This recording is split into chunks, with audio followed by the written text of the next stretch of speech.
تمام دیکھنے اور سننے والوں کو السلام علیکم۔ پیاری خواتین و حضرات، ایک خاتون جب بھی اپنے شوہر کا پسند کا کھانا لاتی تو شوہر کہتا اچھا ہے، لیکن میری ماں اس سے بہتر پکاتی ہے۔ بیوی شوہر کو مسکرا کر دیکھتی اور چلی جاتی۔ جب بھی بیوی اچھا پرفیوم لگاتی تو اس سے کہتا بہت اچھی خوشبو ہے، لیکن میری ماں کی خوشبو اس سے بہتر تھی۔ اسی طرح بیوی پھر مسکرا کر دیکھتی اور چلی جاتی۔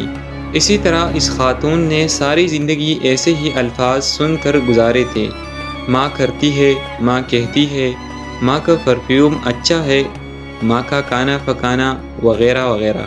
بیوی ہر بار مسکرا کر رہ جاتی۔ شادی کی 27 سال بعد ان کی والدہ کا انتقال ہو گیا۔ والدہ کی تدفین کے بعد شوہر اکیلا بیٹھا تھا۔ اس کی بیوی اس کی آزمائش میں اسے تسلی دینے گئی تو شوہر نے اس سے کہا اب تمہارا کھانا پکانا میری ماں کی پکانے جیسا ہو گیا ہے، اور تمہاری باتیں میری ماں کی طرح ہے، اور تمہاری ہنسی اور تمہاری خوشبو بھی میری ماں جیسی ہو گئی ہے۔ خاتون مسکرا کر بولی وہ کیسے؟ تو شوہر نے کہا میں نے تم سے 27 سال کی عمر میں شادی کی تھی، اور ہماری شادی کو 27 سال ہو چکے ہیں، اب تم میری ماں جیسی سوچ رکھتی ہو۔ بیوی کہنے لگی آپ ریاضی کی پروفیسر ہے، پھر بھی آپ کا حساب غلط ہے۔ شوہر نے کہا وہ کیسے؟